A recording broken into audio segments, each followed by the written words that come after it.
Good morning. Today we're going to be reading chapter 16 of Stout-Hearted 7, Orphaned on the Oregon Trail. This is on page 153. A man coming up from the Willamette one day during the fall of 1847 stopped at the mission to tell Father that the farm machinery he had ordered 2 years ago had been brought to the Dalles. "How fortunate," Father exclaimed. "I hear there are 5,000 people coming across the plains, and they will all need supplies by the time they get here. The threshing machine and corn sheller will come in handy." John, who had just returned from Lapway a few weeks earlier, was preparing to take a pack train back there to bring potatoes and wheat from Mrs. Spaulding's farms. "Could you put this off long enough to bring home the machinery?" Father asked. "I have to ride to the Willamette to buy that Methodist property." "I guess I can," John replied. "And Perrin, would you be willing to take charge of the Dalles station this winter?" Perrin looked surprised but pleased. "Why, sure, Uncle Marcus, if you think I can do it." "Of course you can. Get ready and ride down with John. You'll need 2 wagons, 1 for each machine. I'll send an Indian along to help load the equipment and drive 1 wagon back." When Father returned from the valley, he told Mother he had bought the Methodist property for $600, a bargain, and he hoped the board would forward the money promptly. He'd also found a new route between the Dalles and Umatilla. It was farther back from the Columbia than the old road, more direct and not plagued with shifting sand dunes. He intended to go right back to urge the immigrants to try it. "I'll take along a load of supplies," he announced. "The first wagons are already coming down from the mountains. You ride over with me, Mother. Perhaps we'll find a good teacher." "I'd like to have a lady teacher this time," Mother said. "The girls need someone to help them with embroidery and tatting and manners." "You may be right, but I think we need a man teacher too. And I need a cook since Mrs. Spaulding has asked me to keep Mary Johnson all winter. Catherine, you come with me to help find these people." As they stood together beside the trail, watching the wagons rumble down the long grade of Immigrant Hill, Catherine could hardly remember when she had looked like these dusty, weary people. Only 3 years ago, she felt as if she had always lived at Waiilatpu. At the camp, Mother met a charming young woman named Lorinda Bewley, who she decided was just the one to teach her girls. It was quite a job to induce her to spend the winter at the mission. But Mother could be very persuasive when she wanted to. And when she at last gained Lorinda's consent, she was triumphant. Father, too, succeeding in finding a man named Judge Saunders, who was willing to teach for a year so his 4 children could have the advantage of a school. In an exuberant mood, Father went a day's journey along the new road to point out the way to lead the wagons. But when he returned to Mother and Catherine at the Umatilla, he looked like a different person. Worry lines furrowed his face. His deep sunk eyes were deep with foreboding. "Whatever is the matter?" Mother asked. "There were some sick children in those wagons. Measles. A lot more in the wagons behind. They told me, if this gets to our poor Indians..." All the brightness left Mother's face, as if a curtain had been pulled over it. "We'd better hurry home and get ready," she explained to Catherine. "The Indians have a favorite remedy for illness. They steam themselves, then jump into the river. It helps some of their diseases, but for measles, it would mean death." Overnight, the mission house, which had been so gay and full of hope, turned gloomy. Frank, who circulated among the Indian lodges, but brought word that Tom Hill, on whom Father had counted for help, was now telling the Cayuse his old story of what was going to happen to them, stirring their resentment against the white men, especially Father, because he encouraged and helped the settlers. Another piece of bad news was that a Catholic priest had come to the Walla Walla area and was looking for a place to build a mission. The Indians... Sorry, I lost my place. The Indians, I'm right here, Frank said, had offered him the Waiilatpu buildings as soon as they could drive Dr. Whitman away. The priest had refused their offer, but that did not change the fact that they had made it. Catherine could tell that both mother and father were alarmed, but they concealed their feelings enough to welcome Lorinda Bewley and the Saunders. Very soon, wagons full of sick children began to arrive. Since the mansion house had 4 rooms downstairs and 5 smaller ones upstairs, Mother was able to stow away the first comers by insisting that each family, even those with several children, occupy only one room. As more and more people came, they had to camp in their wagons and cook over the outdoor fires. Father had only a few simple remedies for measles. Mostly it was a matter of keeping the children warm in bed, and after a few days, most of them recovered without bad after effects. This was not the case with the Indian children, who soon began to come down with the disease. Mother's prophecy was all too true, for in spite of the doctor's advice and warnings, they used the steam bath and cold plunge treatment. The wailing of the death chant became almost constant.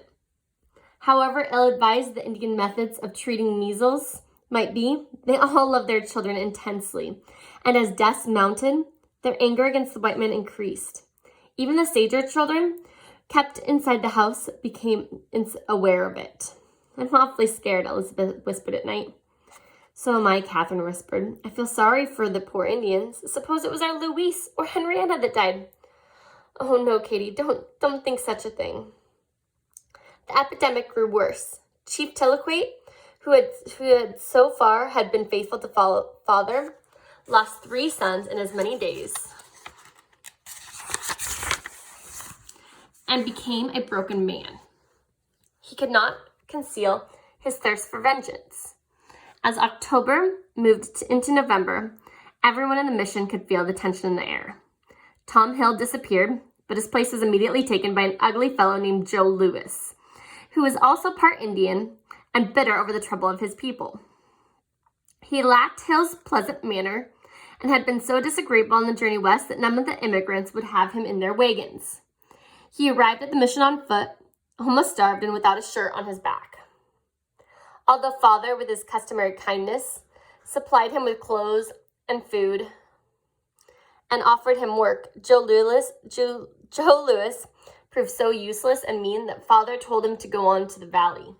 He left, but in a few days was back, hanging around the Indian camp. Frank kept father informed of his actions. Louis, he said, went much further than Tom Hill in trying to arouse the Indians. He told them that father was poisoning them to get rid of them all. He had heard the white men plotting it, and the Indians were not reluctant to believe him. They could see for themselves that white people were not dying, only Indians. The mission was so gloomy and full of foreboding that nobody paid much attention when John returned with the new farm machinery that ordinarily would have carried father to heights of enthusiasm. John set in the pantry the barrels of sugars and kegs of molasses he had brought. But Mother had no time for fancy cooking. Supplies were going out so fast that John soon prepared to take the pack train to Lapway for more. He and his Indian helpers were ready to start one morning when Mother came out to the yard, and Catherine and Elizabeth were seeing him off. Catherine thought she looked more worried than ever. "John, please don't leave me," she begged. "Frank, Marianne, and Helen are all sick this morning. I'm sure it is the measles. Father is worn out, staying up so many nights in the Indian camp. I need you terribly." John drew her into his arms. "Now, Mother, don't you worry. If you need me, of course I'll stay. My helpers can take the pack train to Lapway, and Mr. Spaulding can haul the back of the supplies. He's planning to bring Eliza for school, Father told me." "Thank you, John." For a moment, she rested in his arms, then hurried back to the house. "I don't feel very well either," Elizabeth whispered to Catherine. "Neither do I. My throat hurts." Before night, both were in bed, burning with fevers, and soon John, Matilda, the Mason boys, everyone except Father and Mother, was down with measles. The sitting room and kitchen were full of beds, each holding a sick child, tossing and turning, crying out for water, or complaining of headache. Father and Mother were here, there, and everywhere. If they slept, no one could tell when. November was cold and rainy, and the 2 stoves in the kitchen and sitting rooms could warm only to the part of the house. Gradually, however, with the good care given them, the sick ones began to recover. Matilda, Frank, and David were soon bouncing around as lively as ever. John was well enough to help some in the house, though Father would not allow him to go outside in the cold. In the mansion house, most of the children felt fine, and Mother said she thought they could open the school the next Monday, November 29th. In the Indian camp, however, there was no improvement. In spite of Father's desperate efforts, people were dying at the rate of 5 or 6 a day. Both children and adults. Some said almost half the tribe had been wiped out. More than 70 people now lived at the mission. 23 in the main house, 29 in the mansion house. Even the blacksmith shop had been turned into a dwelling, and 12 people lived at the sawmill in the mountains. Where had the happy life she had known disappeared, Catherine wondered. There was nothing now but sickness, death, and fear. During this difficult time, Mr. Spaulding arrived with his daughter Eliza. He said he would remain for only a few days and at night could roll up in a blanket on the floor, as he had done many a time. Eliza, on the other hand, would stay all winter, and somehow Mother squeezed in a cot for her. A messenger riding over from Umatilla brought word that Five Crows, the only one truly Christian chief of the Cayuse, who had been baptized by Mr. Spaulding, wanted Father to visit his sick people. "Come with me, Brother Spaulding. The chief would be glad to see you again," Father urged. They set off on horseback together the next morning, Friday, November 26th, leaving Mother to care for the sick ones, most of whom were now on the mend. Catherine and Elizabeth, who shared the big bed in the sitting room, would soon be up again. Little Henrietta was also improving, but Helen and Louise seemed worse, if anything. Mother was on her feet constantly from the time Father left until Sunday evening, when John said, "Go lie down for a while. Frank and I will stay up. If there is any change in the girls, we'll call you." From her bed, Catherine watched Mother walk unsteadily from the room. She did not look like the strong, capable woman they had known these 3 years. Something terrible seemed about to happen. Catherine shivered and moved closer to Elizabeth. "If only the Indians would stop that wailing," her sister groaned. Soon, however, she went to sleep. But Catherine could not. She jumped in terror when she heard the outside door open. But seeing it was Father, she lay back relieved. Now that he was here again, things would be better. He looked exhausted, but before he would even sit down, he went the rounds of the beds, examining the children, looking at Helen and Louise. He shook his head. "Boys, you might as well go to bed. I'm going to sit up for a while," he said. After John and Frank had gone upstairs, Mother came from her rooms to sit with them. Catherine heard him say in low tones that Stickus, his faithful friend who lived at Umatilla, had told him Joe Louis was going from lodge to lodge, whipping up the Indians' anger. They were holding nightly councils, planning when and where to kill him. "Is this the end for us, husband?" "Somehow I don't believe it is. It is bad, but we have had bad times before and come out all right. Go back to bed, my dear. I'll keep watch. I fear we cannot save these two," he gestured towards Helen and Louise. After Mother had gone away weeping, Catherine asked, "Father, are we all going to be killed?" He came to sit on the edge of her bed and stroked her hair. "I don't think so, child. We have some good friends among the Indians." Soothed by his words, she drifted to sleep. When she woke, morning had come. The windows in the sitting room door, she could see that the sky was dark and dreary, threatening rain. Elizabeth was already dressed, and she said she felt well again. Catherine, too, felt well. She hurried into her clothes. They went out to the kitchen. Here, in the warm room, bright with candlelight, Frank was setting the table, and Father was cooking steak for breakfast. He said Mother was not feeling well, would stay in bed for a while. Matilda danced into the room, threw her arms around Father and kissed him. Then Eliza Spaulding came in, and seeing Dr. Whitman, she asked about her father. "He did not come back with me," the doctor explained. "His horse fell on him and bruised his leg, but he will be all right. He'll probably come tomorrow." Elizabeth noticed the doctor dishing up the food. "Should I take some to Mother?" "That would be a good idea." He filled a plate, and she went off, holding it carefully. In a few minutes, she was back. "Mother has been crying. She said it was thoughtful of me to bring her breakfast. I set the plate on the stand.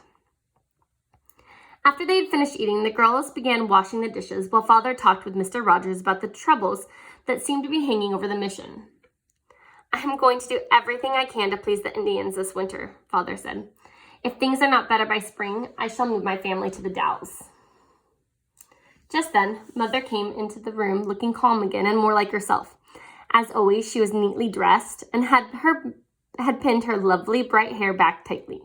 She did this every morning, though by noon, some would be loosened from the knot at her neck and little wisps curling around her face. Catherine thought again how pretty she was. Judge Saunders told me yesterday he was ready to begin school today, she announced. The children have been unoccupied for so long that it will be good for all who are well enough to have something to do. Am I well enough? Matilda asked. Yes, I think you and Frank, the Mason boys, and David are all well enough. And Eliza, of course. I hope you don't take the measles, Eliza, but I doubt if you will now. How about Elizabeth and me? Asked Catherine, who dearly loved school. No, I think you two and Marianne should wait a few more days, Mother replied. The schoolroom is drifty and you might take cold. Anyhow, you must have baths first. John, will you please bring the tub into the sitting room and set it beside the stove? Then I can keep watch of the sick children while I bathe the others. Father stood up to leave, saying he had to go to an Indian child's funeral this morning. He wanted the parents to know he sympathized with them. Marianne was the first to have her bath. When she was dressed again, she went to the kitchen where John sat, watching a pot of meat cooking for dinner and keeping the fire going while he wound a hank of string into a ball. Broom making was to be the next job, and it took a lot of string. Matilda bounced into the kitchen for a drink of water. Hey, hold this hank for me, will you? John asked. I can't. I'm only out for recess. I'll do it for you at noon. She dashed off again. In the sitting room, Catherine finished her bath and began dressing. Elizabeth sat in the tub while Mother soaped her back. Father came in and dropped down to a chair next to the stove. Cold out, he said, rubbing his hands. A queer thing. Not many came to the funeral, but there seemed to be more Indians around than usual. The men are butchering a cow this morning, Mother said. The Indians always wait for their share. At that moment, a knock came at the closed door leading to the kitchen. When Mother answered it, Catherine could see Tomahawk standing there. This was unusual, since Indians were not supposed to come into the house. She heard a word or two exchanged. The Mother said, Doctor, you are wanted. Father went to the door, then turned. Catherine saw a strange look over his face. Mother, bolt the door behind me. Everything happened so fast that it was hard for Catherine to remember afterward just how it had been. She heard loud voices, a blow, a thud of someone falling, John's cry that was quickly cut off. Then Marianne appeared at the front door. She had run around the house from the kitchens. She was so terrified that she could hardly speak, but managed to gasp. The Indians are killing Father and John.